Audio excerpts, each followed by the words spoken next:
Hello दोस्तों, आप सभी कैसे हैं। उम्मीद करता हूं आप सभी बहुत ही अच्छे होंगे। यदि आप भी चाहते हैं कि आपका मैथ में 70 में 70 नंबर आए तो हमारे चैनल पर नए हैं तो सब्सक्राइब कर दीजिएगा, क्योंकि मैं आप सभी को विश्वास दिलाता हूं कि मैं आपको मैथ में 70 में 70 नंबर दिलाऊंगा। बस आपको विश्वास कर मेरे चैनल से पढ़ाई करना है। यदि आप मेरे चैनल से पढ़ाई करते हैं तो मैं आपको गारंटी के साथ कह रहा हूँ कि मैं आपको मैथ में 70 में 70 नंबर दिलाकर ही रहूँगा। अभी तो केवल हम अपना सिलेबस कंप्लीट कर रहे हैं। जब हमारा सिलेबस कंप्लीट हो जाएगा उसके बाद मैं आपको हर एक चैप्टर से वेरी वेरी इंपॉर्टेंट क्वेश्चन बताऊंगा, जो हमारे 2025 के बोर्ड एग्जाम में आने का बहुत ही ज़्यादा चांसेज है। उसके बाद जब हमारे हर एक चैप्टर से वेरी वेरी इंपॉर्टेंट क्वेश्चन हो जाएगा उसके बाद मैं आपको कम से कम 15 से 20 मॉडल पेपर कराऊंगा, जिससे आपकी मैथ की पूरी फुल तैयारी हो सके और आपका मैथ में कम से कम 70 नंबर आ जाए।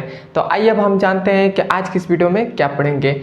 आज की इस वीडियो में हम पढ़ेंगे क्लास 10th मैथ, जो हमारा चौथा नंबर चैप्टर है द्विघात समीकरण, उसका प्रश्नावली नंबर 4.2 का प्रश्न संख्या चौथा और प्रश्न संख्या 5वां और प्रश्न संख्या 6वें को सॉल्व करेंगे। और यही हमारे पास तीनों सवाल लास्ट बचे थे। इन तीनों सवाल को इस वीडियो में हम सॉल्व कर लेंगे और प्रश्नावली नंबर 4.2 हमारा खत्म हो जाएगा।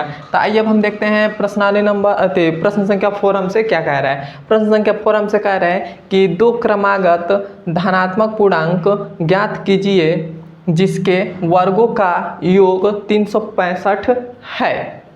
तो इसमें हम सबसे पहले इस क्वेश्चन में हमें एक खास बात कह रहा है। क्या खास बात कह रहा है? कह रहा है कि दो क्रमागत धनात्मक पूर्णांक, मतलब दो। सबसे पहले तो क्रमागत का मतलब समझिए। जैसे क्रमागत का मतलब होता है, जैसे मैं आपको ले लूँ 15, तो इसका एक और इसका मतलब 15 एक क्रमागत संख्या है, तो इसका दूसरा क्रमागत संख्या हो जाएगा 16 हो जाएगा, 17 हो जाएगा। ऐसे क्रमागत संख्या, जैसे मैं आपको 18 ले लूँ, 18 नहीं, यहाँ पर हम 22 ले लें, तो इसका अगला वाला पद क्या, अगला वाला संख्या क्या हो जाएगा?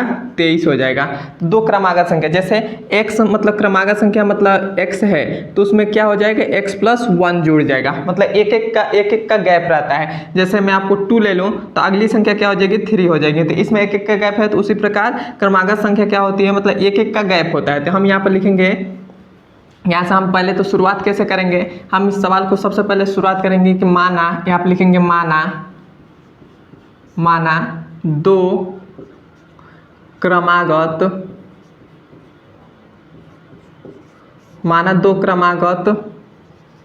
धन पूर्णांक, माना दो क्रमागत धन पूर्णांक, पहला तो x तथा x+1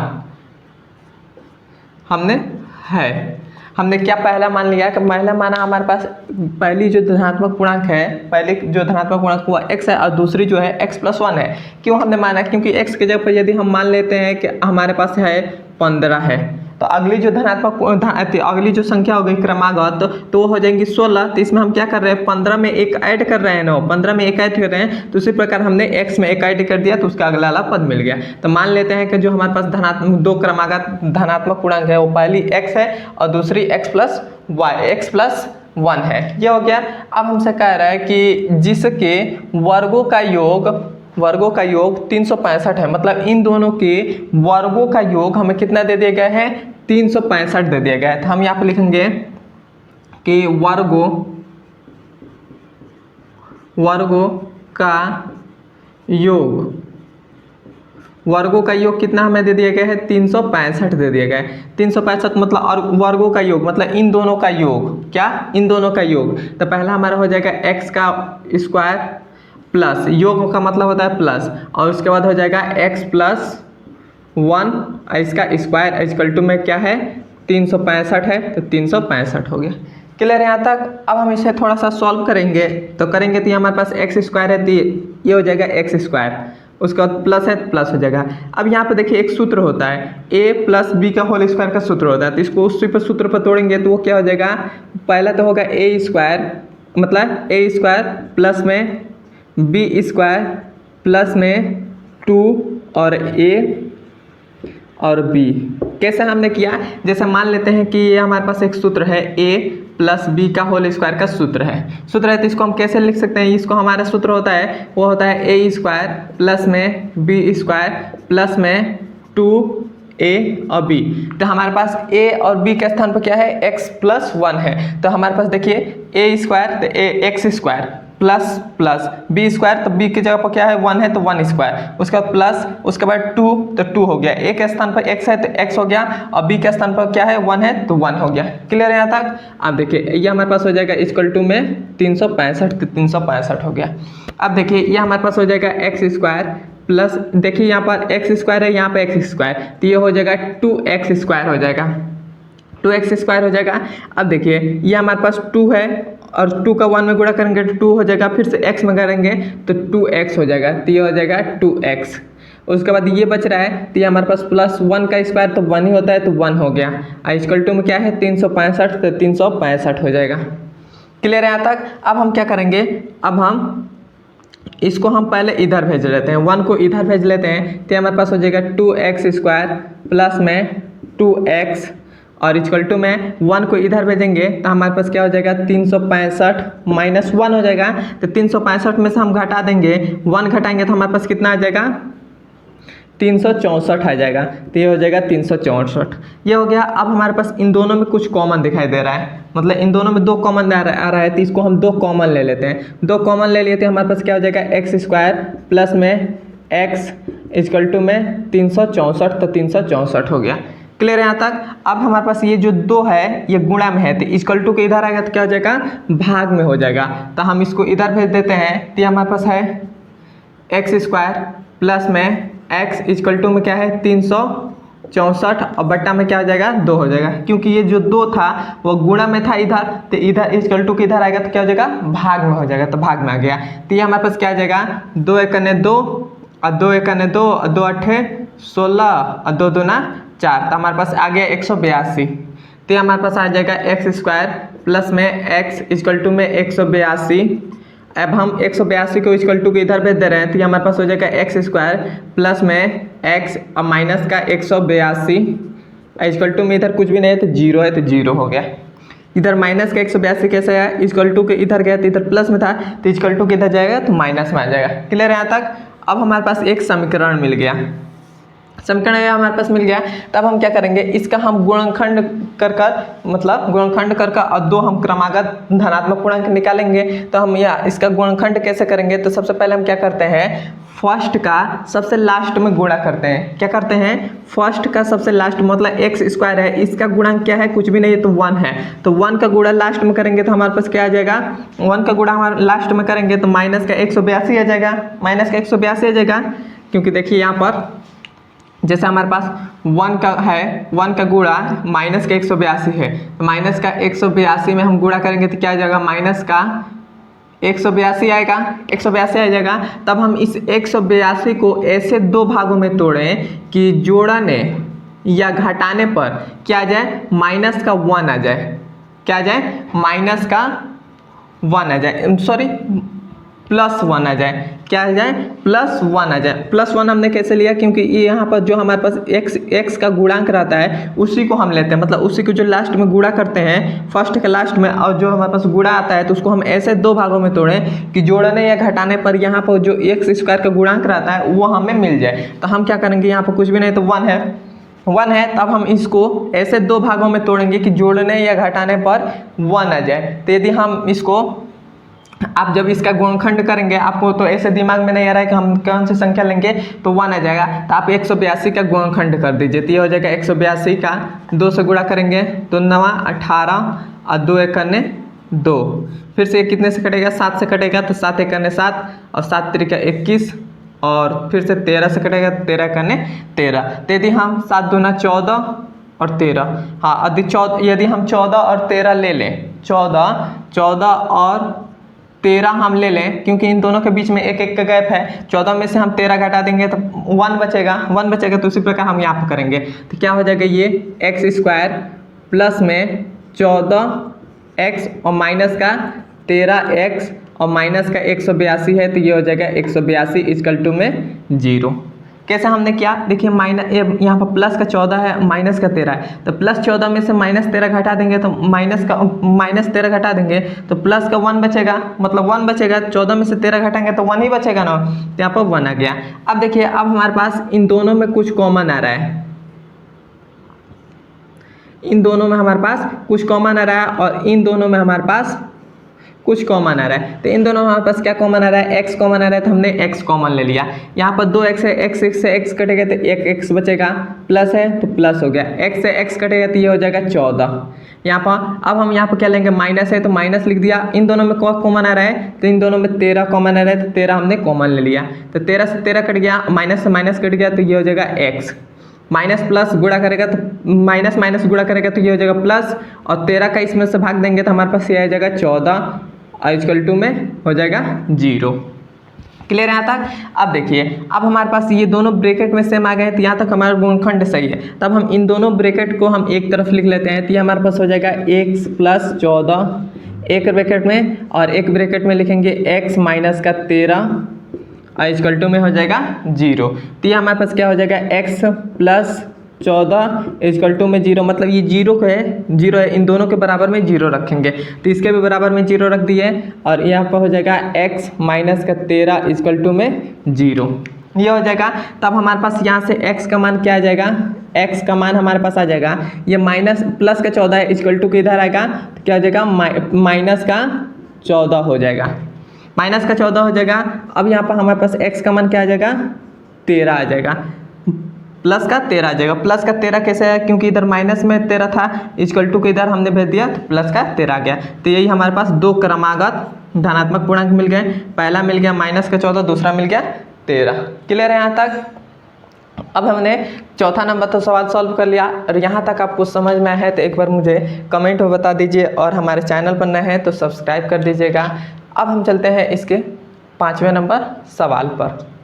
यह हमारे पास 5वां नंबर सवाल है। यह हमसे कह रहा है एक समकोण त्रिभुज की ऊंचाई इसके आधार से 60 सेमी कम है, यदि कर्ण 13 सेमी का हो तो अन्य दो भुजा ज्ञात कीजिए। सबसे पहले तो हमें इसमें कह रहा है कि एक समकोण त्रिभुज, तो हम यहाँ पर एक समकोण त्रिभुज बना लेते हैं। तो यहाँ पर हमने एक समकोण त्रिभुज बना लेते हैं, यह हमारे पास एक समकोण त्रिभुज है। अब हमसे कह रहा है कि इसमें जो हमारे पास कर्ण दे दिया गया है, कर्ण हुआ हमारे पास, ये तो हमारे पास कर्ण होता है, कर्ण, तो कर्ण हमारे पास कितना दे दिया गया है, 13 सेमी, और ये जो हमारे पास होता है, ये हमारे पास होता है आधार, तो ये है आधार, और ये जो हमारे पास है ये उसे ऊंचाई या लंब कहते हैं। तो यहाँ पर हम लिख दे रहे हैं ऊंचाई,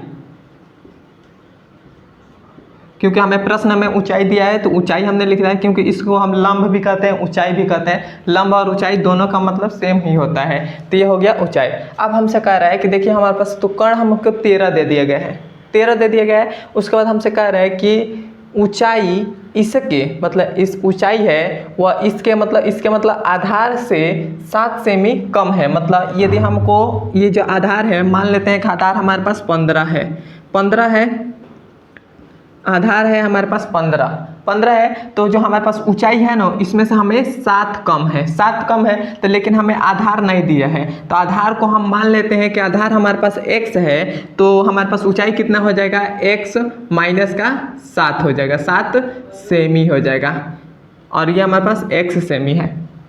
मतलब हमसे क्वेश्चन में कह रहा है कि ऊंचाई इसके आधार से 7 सेमी कम है, तो मतलब हमारे पास ये जो ऊंचाई है ना, ऊंचाई मतलब इस आधार से 7 सेमी कम है।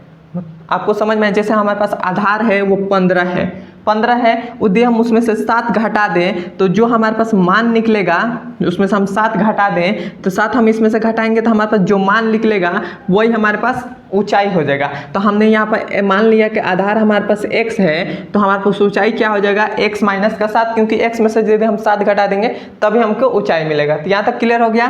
तो अब देखिए हम यहाँ पर लिख देंगे कि माना इस बात को लिख दे रहे हैं कि माना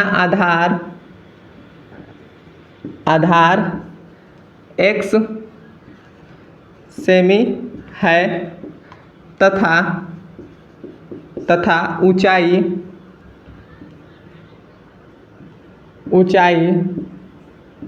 ऊंचाई x माइनस का 7 सेमी है, यह हमने मान लिया। अब हमसे कह रहे हैं कि अन्य दो भुजा ज्ञात कीजिए। मतलब अन्य दो भुजा मतलब इन दोनों की बात कर रहा है। ये तो हमारे पास इसमें 3 भुजा है, एक ये है और एक ये है, एक ये है। तो इसमें का हमें एक भुजा तो दे दिया गया, लेकिन हमें ये 2 भुजा नहीं दिया है। तब हम कैसे ज्ञात करेंगे? तो जब भी हमें समकोण त्रिभुज दे दे, जब भी हमें समकोण त्रिभुज दे दे तो वहाँ पर एक ही आप सूत्र लगाइएगा। वो क्या होता है? पाइथागोरस प्रमेय। यदि आप पाइथागोरस प्रमेय लगा देते हैं तो वहाँ से आपका बहुत ही आसान तरीके से निकल जाएगा। तो यहाँ पर हम क्या करेंगे? पाइथागोरस प्रमेय लगाएंगे। और पाइथागोरस प्रमेय क्या होता है? वो होता है कर्ण का स्क्वायर इक्वल टू में होता है आधार का, मतलब इक्वल टू में होता है लंब का स्क्वायर प्लस आधार का स्क्वायर। तो लंब के जगह पर हमें क्या दिया? ऊंचाई दिया, तो ऊंचाई का स्क्वायर प्लस आधार का स्क्वायर। तो इसी प्रकार हम करेंगे। तो हमारे पास यहाँ पर लगाएंगे पाइथागोरस प्रमेय। तो यहाँ पर लिखेंगे पाइथागोरस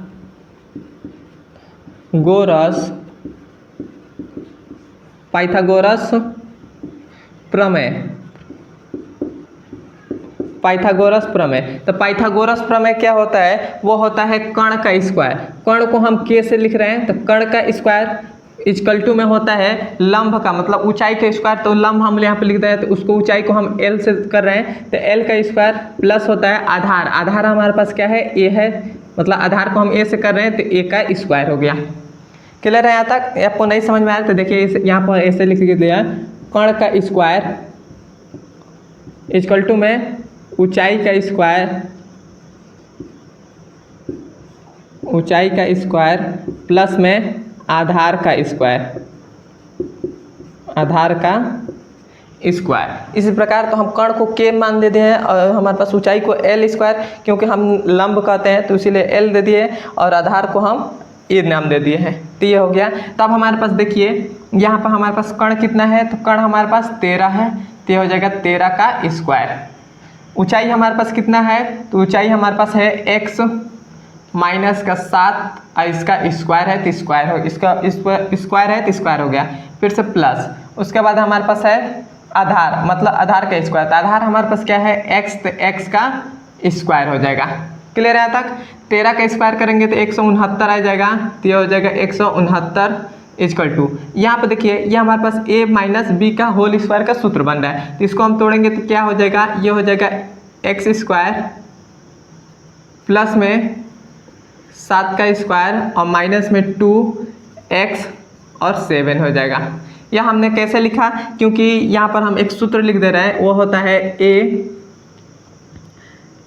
a माइनस बी का होल स्क्वायर का सूत्र होता है, वो होता है a स्क्वायर प्लस में बी स्क्वायर माइनस में 2ab। तो इसी सूत्र पर हमने तोड़ दिया। क्यों? क्योंकि a के जगह पर x है और b के जगह पर 7 है, तो हमने a के जगह पर a स्क्वायर तो मतलब x का स्क्वायर प्लस b स्क्वायर मतलब 7 का स्क्वायर, तो 7 का स्क्वायर, फिर से माइनस तो माइनस, उसके बाद 2 तो 2, a के स्थान पर क्या है? x है, तो x, b के स्थान पर 7 है तो 7 हो गया, और इधर प्लस में हमारे पास क्या है?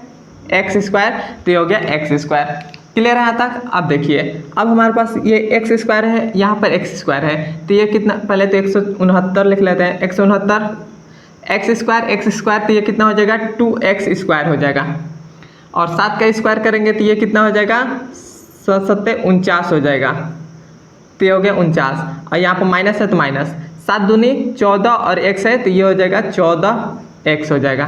क्लियर है यहाँ तक? अब देखिए अब आप क्या करिएगा, इसको एक तरफ कर लीजिए, मतलब इस 49 को एक तरफ कर लीजिए, तो ये हमारे पास हो जाएगा 169 और माइनस का हो जाएगा 49 इक्वल टू में क्या बच रहा है? 2x स्क्वायर माइनस का 14x, ये हमारे पास बच रहा है। अब हम क्या करेंगे? 169 में से 49 को घटाएंगे तो ये हमारे पास कितना आ जाएगा? ये हमारे पास 0 और 2 मतलब 120 आ जाएगा, और ये हमारे पास हो गया इक्वल टू, ये हो गया। अब हमारे पास इन दोनों में हमें कुछ कॉमन दिखाई दे रहा है, हमें इन दोनों में कॉमन दिखाई दे रहा है, तो हमने 2 कॉमन ले लिया। 2 हमें कॉमन दिखाई दे रहा है, तो 2 हमने कॉमन ले लिया, तो 2 से 2 कट गया, तो x स्क्वायर है तो ये हो जाएगा x स्क्वायर, माइनस है तो माइनस, 2 7 14, तो ये हो जाएगा 7 इक्वल टू में x है तो x हो गया। क्लियर है यहाँ तक? अब ये हमारे पास जो 2 है ये गुणा में है, तो इक्वल टू के इधर आएगा तो क्या हो जाएगा? भाग में हो जाएगा, तो ये हो जाएगा 120 बटा में 2 इक्वल टू में क्या हो जाएगा? x स्क्वायर माइनस का 7x 7x हो जाएगा और 2 एक 2 और 2 छक्के 12 और 0 है तो 0 होता आ गया। तो ये हमारे पास क्या आ गया, क्या हमारे पास आ गया 60 equal to x square minus का 7x, ये हमारे पास आ गया। तो इसको हम थोड़ा सा सीधा लिखें तो ये हमारे पास हो जाएगा, ये हमारे पास हो जाएगा एक्स स्क्वायर और माइनस का 7x है तो 7x, अब ये हमारे पास 7x है इक्वल टू किधर आया तो ये भी माइनस का 60 हो गया। क्लियर है। और इक्वल टू में क्या बच गया 0 बच गया। तो अब ये जो हमारे पास समीकरण आया, ये हमारे पास जो समीकरण आया, अब हम इसी समीकरण को गुणनखंड विधि से सॉल्व करेंगे, गुणनखंड विधि से इसका मूल ज्ञात करेंगे। तो इस हम इसको तो पहले मिटा दे रहे हैं, उसके बाद हम इस गुणनखंड बस इस बहुपद को लेकर मतलब द्विघात समीकरण को लेकर हम इसका गुणनखंड कर रहे हैं, वहाँ से मूल हमें ज्ञात हो जाएगा। तो पहले तो हम इसको मिटा दे रहे हैं क्योंकि जगह नहीं है उसीलिए मैं मिटा दे रहा हूँ। तो यहाँ पर हम मिटा दे रहे हैं।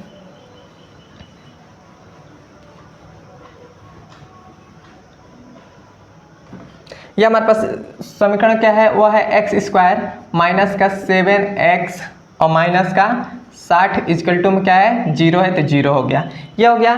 अब देखिए अब हम क्या करेंगे, अब हम इसका गुणनखंड करें। तो गुणनखंड कैसे करते हैं देखते हैं। एक्स स्क्वायर का क्या गुणांक है, तो एक्स स्क्वायर का गुणांक क्या है, कुछ भी नहीं तो 1 है तो 1 का गुणा सबसे लास्ट में करेंगे, तो 1 का गुणा लास्ट में करेंगे तो -60 में करेंगे तो -60 आ जाएगा। अब हम -60 को ऐसे 2 भागों में तोड़ें कि जोड़ने घटाने पर माइनस का 7 आ जाए और गुणा करने पर माइनस का 60 आ जाए। तब हम क्या करेंगे, इसका हम अभाज्य गुणनखंड कर लेंगे क्योंकि हमें 60 बड़ी संख्या है, ऐसे दिमाग में नहीं आएगा कि कौन इसका हम 2 भाग करें कि जोड़ने घटाने पर 7 आ जाए। तो हम सबसे पहले इसका गुणनखंड कर लेते हैं। तो 60 का गुणनखंड करेंगे तब ये हमारे पास क्या आ जाएगा, तो हो जाएगा 2 तिया 6 और 0, फिर से 2 से करेंगे तो हमारे पास 2 एक 2 2 5 10, फिर से 3 से कटेगा 3 5 15 और 5 एक 5। तो ये हमारे पास क्या आ गया, ये हमारे पास आ गया 2 गुणे 2 गुणे 3 गुणे 5, ये हमारे पास आ गया। तब हमें इसी में मिलेगा, तो इसी में हम जोड़ा बनाएंगे कि हमें मतलब जोड़ने घटाने पर माइनस का 7 मिल जाए। तो यदि हम 2 दूना 4 और 3 5 15, तो 4 और 15 को लेंगे, 4 और 15 को लेंगे तो कभी जोड़ने या घटाने पर 7 माइनस का 7 आएगा, कभी नहीं आएगा, कभी नहीं आएगा। तब हम इन दोनों को नहीं लेंगे। तो अब हम इन दोनों को लेंगे, 2 गुणे 2 गुणे 3, तो 2 तिया 6, 2 दूना 4 और 4 तिया 12 और यहाँ पर क्या है 5 है। तो 12 में से जब हम 5 को घटा देंगे तो हमको 7 मिल जाएगा। तो हम यहाँ पर 12 और 5 लेंगे, 12 और 5 लेंगे तो ये हमारे पास क्या आ जाएगा, ये हमारे पास आ जाएगा एक्स स्क्वायर और हमें माइनस का 7 चाहिए। तो हम बड़ी वाली संख्या को माइनस में कर दे रहे हैं, तो माइनस का 12 एक्स है तो एक्स हो गया, और यहाँ पर हम प्लस में 5 एक्स कर दे रहे हैं और माइनस में 60 है तो ये हो गया 60 इजकल टू में 0। क्लियर है यहाँ तक। अब देखिए हमने -12 में से +5 घटा देंगे तो माइनस का 7 आ जाएगा। क्लियर है। अब देखिए अब हमें इन दोनों में कुछ कॉमन आ रहा है, क्या आ रहा है, इन दोनों में हमें x कॉमन आ रहा है तो x हमने कॉमन ले लिया। 1x से 1x कटेगा तो x बचेगा, माइनस है तो माइनस, x से x कटेगा तो हो जाएगा 12। यहाँ पर हमें क्या हो जाएगा, प्लस है तो प्लस ले लिया। इन दोनों में हमें क्या कॉमन आ रहा है, तो इन दोनों में 5 कॉमन आ रहा है, तो 5 हमने कॉमन ले लिया, 5 से 5 कट गया तो हो जाएगा x, प्लस माइनस गुणा करेगा तो माइनस, और ये हमारे पास कितना हो जाएगा 5 एक 5 और 5 दूना 10, तो ये हो गया 12 इक्वल टू में हो जाएगा 0। क्लियर है यहाँ तक। अब देखिए अब हम क्या करेंगे, ये दोनों ब्रैकेट में सेम आ गए हैं तो इसको एक ब्रैकेट में लिख लेते हैं, तो x माइनस का 12 और एक ब्रैकेट में इसको लिख लेंगे x प्लस 5 इक्वल टू में 0। तो यहाँ हम इन दोनों के बराबर में 0 रखेंगे तो ये हो जाएगा x माइनस 12 इक्वल टू में 0 और ये हो जाएगा x प्लस 5 इक्वल टू में 0। तो ये x बराबर क्या आ जाएगा 12 आ जाएगा और ये x बराबर माइनस का 5 आ जाएगा। तो x बराबर माइनस का 5 आ गया। तब हमारे पास x बराबर इसमें 5 आ गया और x बराबर हमको माइनस का 5 आ गया। तो हमने वहाँ पर जब हम समकोण त्रिभुज बनाए थे इस तरह से, हम समकोण यहाँ पर थोड़ा सा बड़ा बना दे रहे हैं, जब हम समकोण त्रिभुज बनाए थे तो ये हमको 13 था और इसको हम x माने थे और इसको हम x माइनस का 7 माने थे। आपको देखिएगा, वीडियो को पीछे करके देखिएगा। तो अब हमें x का मान यहाँ पर हमें 2 आ गया है, 2 आ गया है। तो हम माइनस वाले को नहीं लेते हैं, जो प्लस में रहता है हम उसको लेते हैं। तो प्लस वाला हमारे पास एक आ गया, तो आधार हमारे पास कितना हो जाएगा, आधार हमारे पास 12 हो जाएगा। 12 हो जाएगा। और ये जो हमारे पास ऊंचाई है, ऊंचाई कितना हो जाएगा, तो ये हमारे पास ऊंचाई x का मान 12 है और 7 हम घटा देंगे तब हमको कितना आ जाएगा, तो 12 में से हम 7 को घटाएंगे तो हमारे पास कितना आ जाएगा, 4 3 12 मतलब 4 1 5 आ जाएगा। तो ये हमारे पास आ जाएगा 5 आ जाएगा। तो हमारे पास ऊंचाई कितना आ गया, 5 आ गया और यही हमारा आंसर हो जाएगा।